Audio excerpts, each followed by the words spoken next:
नमस्कार. कधी विचार केलाय का की मुलांच्या मनात येणारा एक छोटासा विचार त्यांचं अख्खं आयुष्य बदलू शकतो? हो. चला, आज आपण मनाच्या ह्याच एका जादुई शक्तीबद्दल जाणून घेऊया.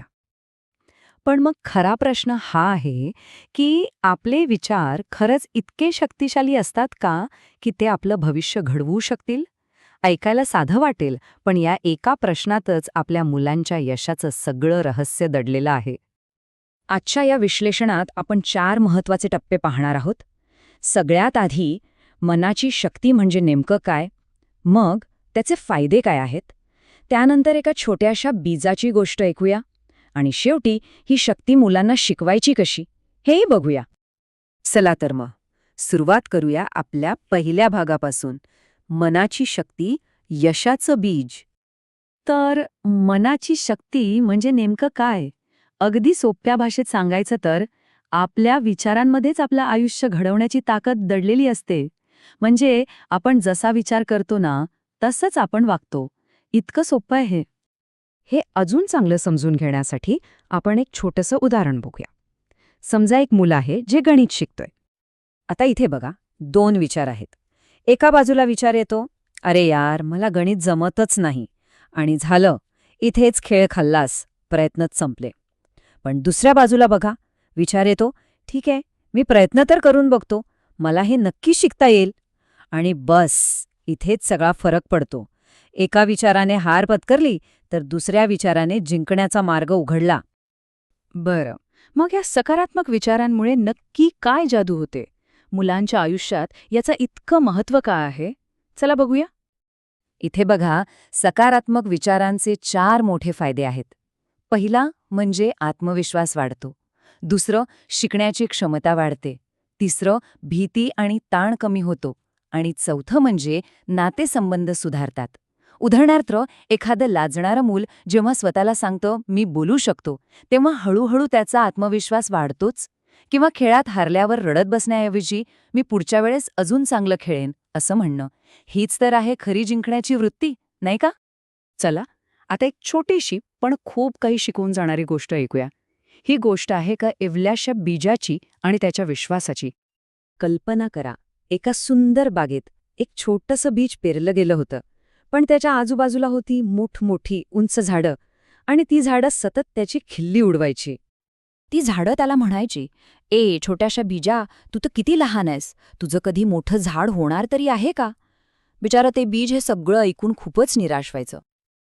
पण मग एक दिवस एक प्रेमळ सूर्यकिरण त्याच्यापर्यंत पोचला आणि त्यानं हळूच त्याच्या कानात सांगितलं, काळजी करू नकोस, फक्त स्वतःवर विश्वास ठेव, तू नक्कीच वाढू शकतोस. आणि जणू काही जादूच झाली. त्या एका वाक्याने सगळं काही बदलून टाकलं. त्या दिवसापासून त्या बीजाने स्वतःलाच सांगायला सुरुवात केली. ते रोज स्वतःला म्हणायचं, मी मजबूत आहे, मी वाढणार, मी सूर्यापर्यंत नक्की पोचणार.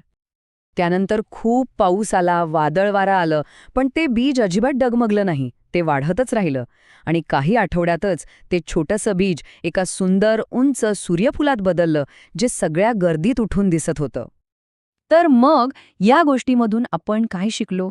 शिकवण हीच आहे की सकारात्मक विचार हे सूर्यप्रकाशासारखे असतात. ते जितके जास्त असतील तितकंच सुंदर व्यक्तिमत्व उमलून येईल, अगदी त्या सूर्यफुलासारखं. गोष्ट तर खूप छान होती, नाही का? पण आता खरा प्रश्न येतो की हे सगळं आपण मुलांना शिकवायचं कसं? चला, त्यासाठी काही सोपे उपाय बघूया. हे बघा, इथे 4 सोप्या पायऱ्या आहेत. पहिली, दररोज सकारात्मक वाक्ये. दुसरी, कल्पनाशक्तीचा वापर, ज्याला व्हिज्युअलायझेशन म्हणतात. तिसरी, कृतज्ञता जार. आणि चौथी, सकारात्मक गोष्टी वाचणं किंवा ऐकवणं.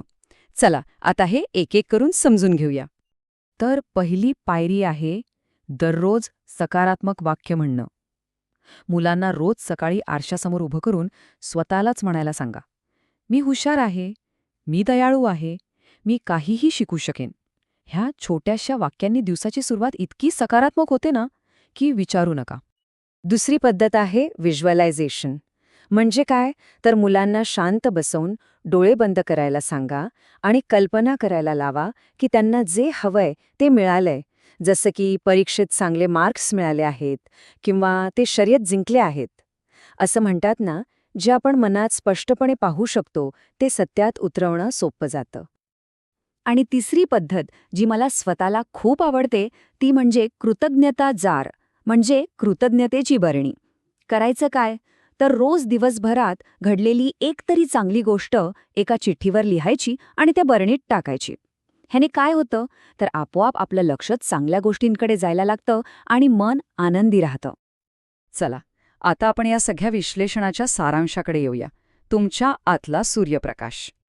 थोडक्यात सांगायचं झालं तर जेव्हा आपण मुलांना सकारात्मक विचार करायला शिकवतो तेव्हा आपण त्यांच्या मनात एक असं बीज पेरतो जे पुढे जाऊन त्या छोट्या बीजासारखंच एक सुंदर सूर्यफूल बनतं. आणि हेच सूर्यफूल त्यांना आयुष्यभर आतून शक्ती आणि प्रकाश देत राहतं. आणि जाता जाता एक प्रश्न स्वतःला विचारायला हवा की आपण आपल्या मुलांच्या मनात नेमकं कोणतं बीज पेरत आहोत? निराशेचं आणि भीतीचं की विश्वासाचं आणि शक्तीचं? ह्या प्रश्नावर नक्की विचार करा.